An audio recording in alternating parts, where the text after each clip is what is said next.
Je reviens à votre comparaison avec Victor Hugo, qui m'avait paru, pardonnez-moi, gonflé mercredi matin quand vous nous en avez parlé. Et pourtant, c'est énorme ce qu'on vient de vivre. Oui, c'est un événement comparable, justement, à l'événement qui avait lieu au mois de juin 1885, quand la France pleurait le grand homme, le grand poète, Victor Hugo. Et aujourd'hui, on peut comparer véritablement cet événement à la disparition, avec la disparition de Johnny Hallyday, qui bien sûr... je crois qu'on est tous très émus et on ne pouvait pas imaginer un instant cette espèce de tristesse que ressent aujourd'hui tout un peuple. C'est impensable. Et pourtant, c'était quand même prévisible compte tenu de sa carrière, de ses chansons qui ont accompagné la vie des Français. C'est la bande originale de la vie des Français, l'œuvre de Johnny Hallyday finalement. Johnny, c'était une voix, mais c'était aussi un regard qu'on vient d'apercevoir sur une photo, Marc Gorincourt. Il avait un regard extraordinaire. Extraordinaire. Et aussi, on parlait tout à l'heure de sa gueule. Qu'est-ce qu'elle a, ma gueule? Mais j'ai jamais vu une photo de lui, même quand il jouait les Bad Boys. C'était toujours, comme la couverture de cette semaine, il y a toujours une certaine tendresse, une certaine douceur. Et c'est son regard magnifique, avec ses yeux bleus qui étaient éclatés. Et de la force et de la douceur. Beaucoup de force. Et j'aimerais aussi dire que par rapport à ce qui s'est passé en 63, où là aussi, une chanteuse et un écrivain étaient morts le même jour, hein, Piaf et Cocteau. Là, ce qui est bien, c'est que c'est à peu près la même chose, mais sauf que chacun a eu sa cérémonie. Évidemment, Piaf avait un peu étouffé la mort de Cocteau. Même nous, à Match, on a fait une couverture sur Dans les sons et une couverture sur Hallyday. C'est un hommage pour le point également. Exactement. Avec 2 magazines, ce qui est exceptionnel, avec Jean d'Ormesson, cette cérémonie officielle hier dans la cour d'honneur des Invalides, où le président de la République a déposé ce que souhaitait Jean d'Ormesson, un simple crayon de bois sur son cercueil. Alors que se termine cette cérémonie, Romain Gouachaud, on entend les musiciens de Johnny qui recommencent à jouer un mot et on les écoute. C'est encore la musique que j'aime, voilà, parce que finalement, est-ce que c'est pas le meilleur point final que cette chanson-là? Regardez les gens qui se lèvent, on se croirait dans une église de gospel. Johnny aurait aimé ça pour le coup, hein, le gospel pour lui, toute cette musique-là, c'était aussi l'essence de sa musique.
Et encore, pendant que le groupe de Johnny jouait à l'extérieur, on a vu des milliers de gens taper dans les mains. Et voilà, il manquait la voix et on tapait dans les mains avec beaucoup de tristesse. Cyril Adrien Salmon, vous êtes place de la Concorde.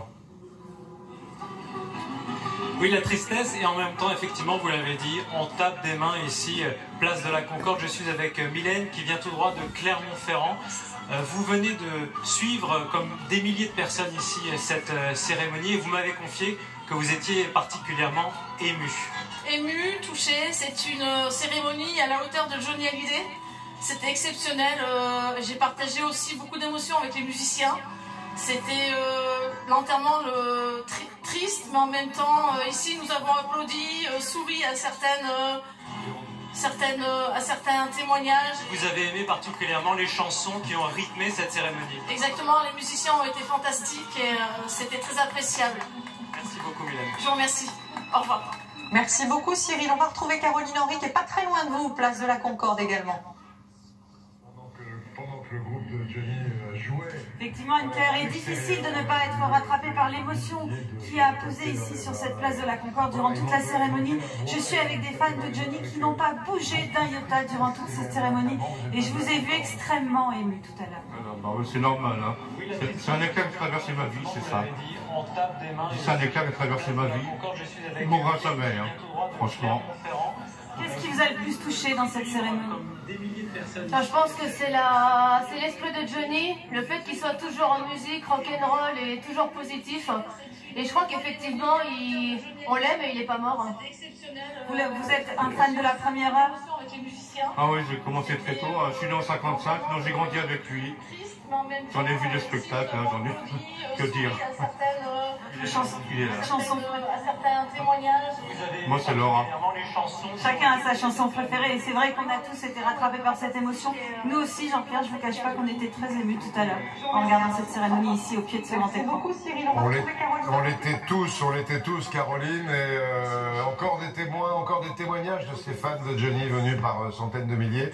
Esther Lefebvre, vous êtes toujours royale, hein, Esther. Ah, on a un petit problème technique. François-Xavier Ménage, vous n'êtes pas loin d'Esther. François-Xavier Ménage. Oui, tout à fait. Et alors, ce qu'on peut vous dire, c'est qu'effectivement, on parlait de petits-enfants qui ont suivi toute la cérémonie et bien avant, déjà depuis le début de la journée. Eh bien, on en a retrouvé l'un d'eux. Il s'appelle Yanis, le voici, pardonnez-moi. Yanis, tu as 6 ans, tu es avec ta maman, tu es là depuis 8 heures ce matin. Qu'est-ce que tu retiens de toute cette cérémonie? Ça t'a plu? Oui. un mot de la maman. Très contente d'être venue, j'ai très bonne cérémonie et j'ai fait hommage à Johnny Hallyday et à mon père en même temps. Vous disiez tout à l'heure en antenne que c'était un adieu et qu'il était important de rendre cet adieu aujourd'hui. Qu'est-ce qui va se passer maintenant pour vous? Qu'est-ce que vous allez retenir après ça? Il y aura toujours du Johnny à la maison et on s'amusera toujours sur du Johnny. On s'amusera, on aura retenu ces propos. Merci à vous. Alors vous voyez des images ici de milliers de personnes qui attendent maintenant la fin de cette cérémonie ici en plein cœur de Paris. Merci beaucoup François-Xavier et bravo à Yanis avec son grand oui franc et massif. On rappelle que Johnny Hallyday n'avait pas non plus prononcé beaucoup de mots lors de sa première interview à la télévision avec Lynn Renaud. Parce qu'il était très timide, dites. Exactement. Et pourtant il a eu un destin incroyable. Amandine Atalaya aux alentours du boulevard Malherbe. Oui, je suis avec Sandrine qui est venue de Bretagne. Vous étiez dans les bras de votre amie il y a quelques minutes, les larmes aux yeux. Qu'est-ce qui vous a le plus touché alors? Le témoignage de Patrick Bruel, de Lynn Renaud et les formidables musiciens qu'il a et qui seront toujours magnifiques. Et je voulais juste dire que c'est grâce à Johnny si on est amis depuis si longtemps. C'est grâce à lui. Parce qu'on était au lycée. Et on a fait connaissance parce que nous aimions Johnny toutes les deux. Et voilà. Et elle a fait partie de ma vie grâce à lui. Et on a partagé tous les concerts ensemble. Merci beaucoup. Et on retourne à l'intérieur de l'église de la Madeleine, où les musiciens recommencent à jouer et où les invités, avec les fans, applaudissent au passage de Johnny. Et des centaines de milliers de personnes vont l'applaudir une dernière fois dans quelques secondes, quand ce cercueil sortira.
continue à applaudir Johnny, à écouter la musique poignante de ses musiciens, sans entendre la voix de la star à laquelle on pense tous depuis ce matin, depuis des nuits, depuis des jours, sans imaginer qu'il est parti. Ben, il va partir là.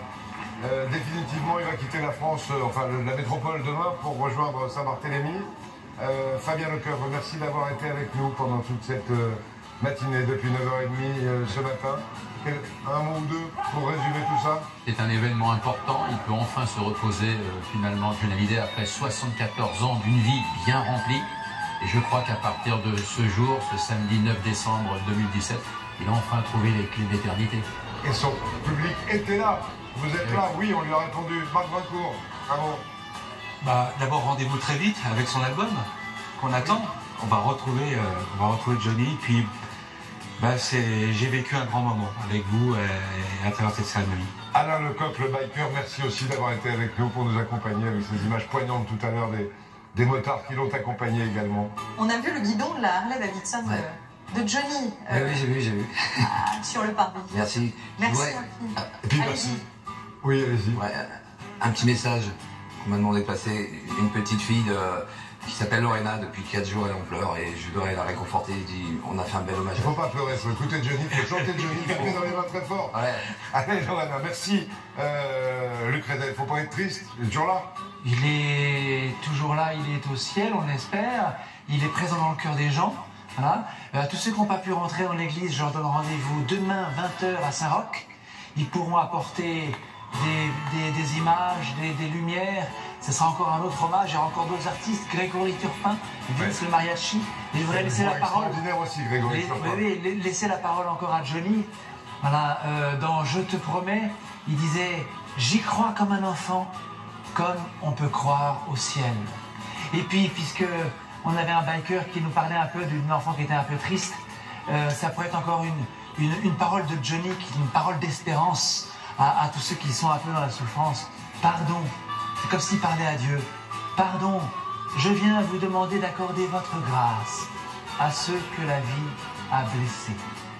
Merci mon père, merci Corinne Maille, merci à Romain Gouachon et à tous. Deux mots Romain, oui. Ah non mais entièrement le moins triste comme l'a dit ce gamin et tous ces kids, tous ces enfants, les kids comme les aura appelés Johnny, qui vont reprendre le flambeau, qui aiment cette musique, qui prendront des guitares et qui continueront la musique de Johnny. Suffisamment rock'n'roll à votre avis? Oui, le défi est à relever, mais l'avenir de Johnny est entre les... Et regardez cette image, je ne sais pas si on l'apercevra à nouveau. La Harley, la photo géante de Johnny devant cette église de la Madeleine avec ce cercueil qui va donc partir d'ici quelques instants. C'était définitivement un hommage rock'n'roll, c'était définitivement un hommage populaire avec, je vous le rappelle, entre 800 000 et 1 million de personnes sur la place de la Concorde, sur les Champs-Élysées. Johnny Hallyday qui est donc descendu sur cette très belle avenue avant d'arriver sur la place de la Concorde. Nous l'avons également accompagné sur cette rue royale, nous l'avons accompagné lors de cette cérémonie religieuse avec beaucoup de musique, avec des moments forts, avec de la poésie, avec des accords, sans sa voix évidemment, puisque c'était aussi une marque de respect que de ne pas chanter ses chansons. Le but était de sentir sa présence terrible, monumentale, mais en même temps son absence. Et c'est pour cela que vous n'avez pas entendu que personne n'a chanté les paroles de Johnny. On a lu les paroles de Johnny. Au début, il y en a eu quelques-unes. Vous avez aussi rappelé Au début, il y en a eu paroles, quelques-unes. voilà, avant que le corbillard n'arrive sur les Champs-Élysées, certains chantaient, puis le public chantait aussi. Quand on entame un air comme ça, on n'a qu'une envie. Et c'est là qu'on ressent le vide, c'est quand la musique commence et qu'il n'y a pas la voix qui arrive derrière. La voix, l'une des plus belles, l'une des plus grandes voix de la chanson française ou mondiale, je ne sais pas, Fabien Lecoeuvre. Incontestablement, je crois que Johnny Hallyday restera l'une des plus belles voix du XXe et début XXIe siècle. Et c'est assez symbolique, ce sont les musiciens qui vont quitter l'église en dernier. Vous voyez Laetitia, avec ses deux filles, qui sort également sous les applaudissements. Vous savez, Maurice Chevalier avait dit à Johnny Hallyday, lorsqu'il était très jeune, il faut toujours soigner ton entrée et ta sortie de scène. Entre les deux, tu chantes. C'est ce que Johnny a toujours fait toute sa vie, c'est-à-dire son entrée sur scène a été fracassante. Excusez-moi, je suis un peu émue en fait. Ouais, et sa sortie de scène a été beaucoup suivie, regardée et très émouvante. Une dernière prière avant le départ du cercueil de l'église de la Madeleine après cette cérémonie complètement atypique, tellement émouvante. Et puis si vous parliez, mon père, d'une cérémonie à l'église Saint-Roch, chez vous, il y en aura dans beaucoup d'églises en France. On a déjà eu une cette semaine, quelques heures après sa mort, dans un petit village de l'Allier. Il y en aura d'autres en France. Je sais qu'en région, dans plusieurs villes, on a regardé aussi en direct cette cérémonie, dans des grandes salles. J'espère qu'elles étaient remplies et qu'on a ressenti là-bas la même émotion qu'ici en studio et que les 800 000 ou 1 million de personnes qui, malgré le froid, sont venues jusqu'à Paris hier soir, cette nuit. Les bikers, les autres, les vieux, les jeunes, toutes ces générations qu'on voyait dans les concerts de Johnny, tous debout sur des chaises, des grands-mères ou des enfants de 10 ans, et ça va continuer en écoutant ces musiques et en les faisant écouter aux enfants, aux petits-enfants et plus tard. Il y a quelque chose en nous de Johnny quand même, hein. Effectivement, ce qui est marquant dans tous les témoignages qu'on a entendus de ces anonymes, c'est qu'ils avaient toujours une anecdote à raconter sur leur vie. Une amie qu'ils ont rencontrée sur une chanson de Johnny, un enfant qu'ils ont appelé par tel ou tel prénom parce qu'il y avait Johnny Hallyday. On sent vraiment, on a senti toute cette matinée et ça a été assez incroyablement présent, ce lien incroyable entre leur vie et sa vie. Et évidemment, ce sont eux qui vont pouvoir faire vivre ce souvenir-là, bien au-delà des albums qu'on va évidemment continuer à écouter. Mais Johnny, il vit aussi dans la vie des Français et vous en avez eu largement la preuve ce matin. Et la sobriété de ce convoi funéraire ce matin, les musiciens qui à leur tour sortent de l'église. On ne sait pas où ils vont s'arrêter, ces musiciens. On ne peut pas s'arrêter. Ils vont le suivre jusqu'à Saint-Barthélemy. Enfin, ils le suivent jusqu'au départ du convoi. On ne sait pas bien où il va aller, mais on sait que demain, dès demain matin, il partira vers Saint-Barthélemy. C'est une idée de Laetitia ou une idée de lui? C'est lui qui voulait reposer là-bas dans son petit paradis, comme il disait. Voilà, selon les témoignages de ses proches, évidemment, c'est une idée de Johnny Hallyday, puisqu'il voulait retrouver son paradis, là où il était si heureux avec sa famille, entouré des siens et de ses proches. Et c'est une volonté également aussi de son épouse. Les derniers applaudissements de la foule à Laetitia qui sort, à Johnny dont le corps va partir. Les derniers accords d'harmonica pour cet adieu que vous avez donc suivi avec nous pendant plus de 6 heures, Jean-Pierre. Il aura au moins fallu ça pour se remémorer ce qu'il a été, ce qu'il a représenté, la nostalgie qu'il va laisser derrière lui. On entend les gens chanter dans le cœur, hein. Il y a un nouveau... On n'arrive pas à le laisser, hein. On n'arrive pas à le laisser partir. Encore quelques secondes. On a envie d'écouter cette harmonica qui était si chouette quand il y avait Johnny à côté de lui sur la scène et le grand grêle du Stade de France. On peut compter peut-être sur ces musiciens pour continuer à jouer la musique. Merci à tous en tout cas de nous avoir suivis. Merci à nos invités, à nos envoyés spéciaux. Merci au public d'être venus si nombreux dans ce centre de Paris. Et merci à Johnny en tout cas de nous laisser toutes ces belles chansons qui vont nous aider à continuer à vivre. Merci à vous. Au revoir à tous et bonne fin d'après-midi.